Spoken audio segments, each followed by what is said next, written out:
কৰিছোঁ আজিৰ ভিডিঅ'টো চাই ভাল পাব আৰু দেখিছে আগত এযোৰ ধুনীয়া মেখেলা চাদৰ মই লৈ আহিছোঁ আপোনালোকৰ বাবে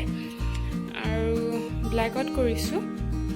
জোৰা হয় মেখেলা চাদৰ জোৰা লগতে ব্লাউজ পিচটো কৰিছোঁ আৰু এইখন হৈছে চাদৰখনত মই গোটেই পাৰি বনাইছোঁ আৰু লগতে বুটা আৰু দহিবোৰ ৰেডি কৰি ৰাখিছোঁ কমপ্লিট চিলাই হৈ আছে কাপোৰযোৰ আৰু মেখেলাখনো মই আপোনালোকক দেখাইছোঁ এইখন হৈছে মেখেলাখন আৰু ওচৰৰ পৰা আপোনালোকক মই বুটাকেইটা দেখাইছোঁ বাৰু তিনিটা লাইন দিয়া হৈছে তলৰ দুটা লাইন মই খুব ঘনাই কৰিছোঁ আৰু ওপৰৰ লাইন মই এটা এৰি মাজত তেনেকৈ কৰিছোঁ আৰু এইটো হৈছে আপোনাৰ জোনবিৰি টাইপৰ এটা ডিজাইন কিন্তু অসমীয়া যিটো জোনবিৰি সেইটো নহয় একেবাৰে তেনেকুৱা নহয় যদিনো কিন্তু জোনবিৰি আপোনাৰ কাণৰ যিটো চানবালি বুলি কয় তেনেকুৱা ধৰণৰ কাণফুলিৰো এনেকুৱা ধৰণৰ ডিজাইন থাকে তো তেনেকুৱা ধৰণৰ ডিজাইনতে মই কৰিছোঁ আৰু মেখেলাখন মই কৰিছোঁ বেলজিয়াম চিল্ক আৰু চাদৰখন মই দেখাইছোঁ চাদৰখন মই কৰিছোঁ ছুপাৰ নেটত দুইটা কাপোৰে খুব লাইট ৱেইট পিন্ধিবলৈ মানে খুব আৰাম হয় আপুনি গৰমতো সাধাৰণতে পিন্ধিব পাৰে খুব কমফৰ্টেবল হয় আৰু ব্লেকৰ ওপৰত মই অৰেঞ্জ আৰু য়েল্লো ব্যৱহাৰ কৰিছোঁ আৰু বলক তেন্তে কেনেকৈনো চিলাই কৰিছোঁ সেইটো দেখাই লওঁ এইটো দেখিছে ডিজাইনটো মই এনেকৈ আঁকি লৈছোঁ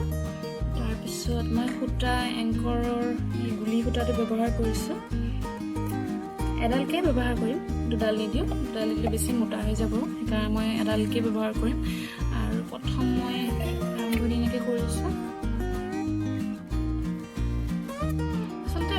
ব্লেকত মই কৰিছোঁ কাৰণে কাৰ্বন পেপাৰ এনেকৈ ব্যৱহাৰ কৰিবলৈ হ'লে আমাৰ যিবোৰ সাধাৰণতে পোৱা যায় নীলা বা ক'লা ধৰণৰ কাৰ্বন পেপাৰ সেইটো ইউজ কৰিব নোৱাৰি ক'লা কাপোৰত কিন্তু আজিকালি এটা বস্তু পোৱা যায় ক'লা কাপোৰত ব্যৱহাৰ কৰিবলৈ বা নীলা কাপোৰত ব্যৱহাৰ কৰিবলৈ আপোনাৰ বগা বা হালধীয়া ধৰণৰ এটা ক্ৰীম কালাৰ বা তেনেকুৱা ধৰণৰ এটা কাৰ্বন পেপাৰ পোৱা যায় সেইটো ব্যৱহাৰ কৰিও আপোনালোকে সাধাৰণতে ক'লা কাপোৰত ইজিলি ডিজাইনবোৰ কৰিব পাৰে আৰু প্ৰথম মই এনেকৈ আৰম্ভণিটো কৰিছোঁ একেবাৰে ইজি কাৰণ মেখেলা চাদৰত কৰিবলৈ সাধাৰণতে বহুত ফুল বনাবলগীয়া কাৰণে টাইমো বেছি লাগে টাইম বেছি লগাৰ কাৰণে একেবাৰে আপোনালোকে সহজতে বনাই উলিয়াব পৰা এযোৰ কাপোৰ ডিজাইন দেখাইছোঁ আজি এনেকৈ দেখিছে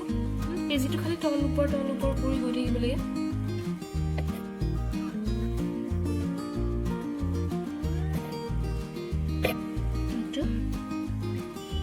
এনেকৈ মই গোটেইখিনি কৰি ল'ম ফাৰ্ষ্ট মই আউটলাইনখিনি কৰি ল'ম তাৰপিছত মই নেক্সট ষ্টেপটো দেখাই আছোঁ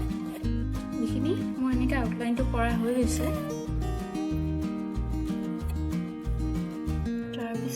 আউটলাইনটো কৰা হোৱাৰ পিছত মানে সূতাডাল মোৰ লাগিয়ে আছে তাৰপিছত মই এনেকৈ আৰম্ভণি কৰিছোঁ ইয়াত অকণমান সূতা লৈ পেলাই উঠাইছোঁ টানি দিছোঁ নেক্সট মই এইটো পাৰলৈ আনিছোঁ বেজিটো আকৌ মই সূতাটো এনেকৈ উঠাইছোঁ আকৌ মই এইটো পাৰলৈ আহিছোঁ লৈছোঁ হৈ গৈছে আকৌ মই আনটো পাৰলৈ আহিছোঁ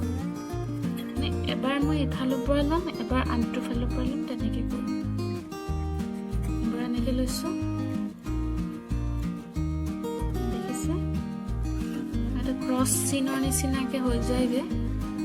অকণমানকৈ লৈ পেলাই এনেকৈ কৰি যাই থাকিমগৈ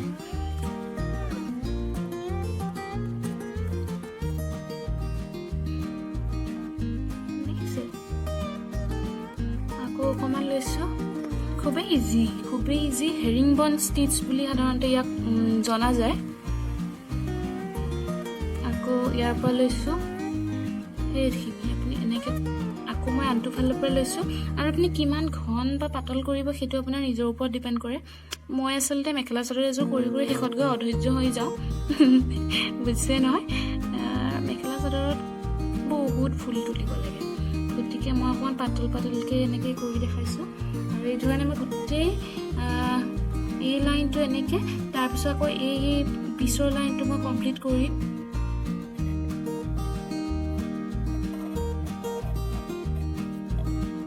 এইখিনি এনেকৈ হৈ গৈছে এতিয়া মই ওপৰৰ ফুল 3 পাহৰ কাৰণে কৰিছোঁ সেই একেটাই ষ্টাইলতে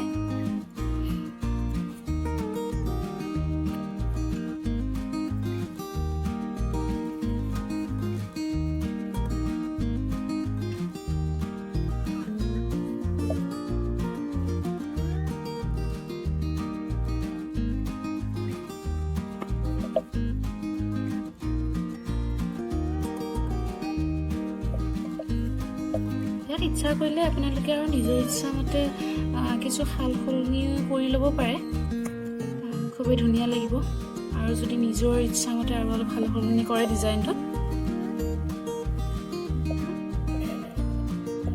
এনেকৈ বাহিৰকেইটা মোৰ গোটেইকেইটা কমপ্লিট হৈ গৈছে এতিয়া আহিছোঁ তলৰ পিনে তলত আচলতে মই কৰিছোঁ আৰু এটা কথা মই মানে যেতিয়া চিলাইটো কৰিবলৈ আৰম্ভণি কৰোঁ ইয়াত মই তলপিনে গাঁঠি দি নলওঁ সূতাডাল নলৈ পেলাই অকণমান এনেকৈ সূতা ভৰাই মই হাতেৰে প্ৰথম চেপি ধৰিছোঁ গাঁঠি দিয়া নাই মূৰটোত মই চেপি ধৰিছোঁ ধৰি সৰু সৰুকৈ 2-3 বাৰমান এনেকৈ পকাই দিওঁ 2-3 বাৰমান এনেকৈ দিয়াৰ পিছত কি হয় গাঁঠিটো আপোনাৰ দিয়া দৰকাৰ নাথাকে সূতাডাল চিধিও হৈ যায় তলৰ পিনে মই গাঁঠি দিলে কেতিয়াবা খুব মোটা হৈ থাকে গতিকে গাঁঠি নিদিয়াকৈও এনেকৈ কৰিব পাৰে আৰু এতিয়া মই তলৰ পিনে এনেকৈ কেইটামান ক্ৰছ ষ্টিচৰ নিচিনাকৈ সৰু সৰু বুটা নিচিনাকৈ কৰি দিম যাতে দেখিবলৈ অলপ ভাল লাগে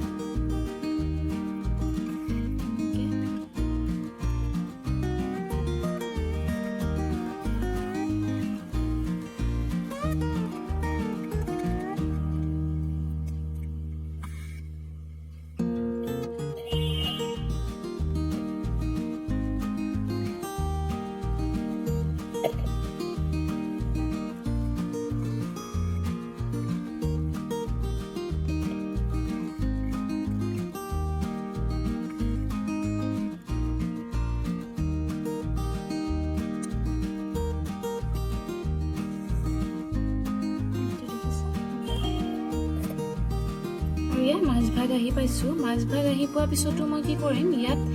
আকৌ এটা ফুলৰ যি পাপৰি আপোনাৰ ওপৰত মই বুটা এটা বনাইছোঁ তেনেকৈ এটা আকৌ ইয়াত আৰম্ভণি কৰিম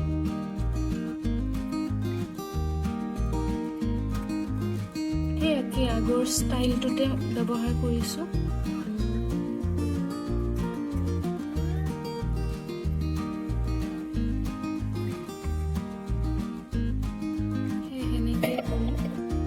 দেখিছে আনটো ফালেও মই তেনেকৈ 3টা ক্ৰছ নিচিনাকৈ কৰি পেলাই ডিজাইনটো কমপ্লিট কৰিছোঁ এইটো এনেকৈ কমপ্লিট কৰিছোঁ লগতে মই গোটেই মেখেলাখনৰ দেখাইছোঁ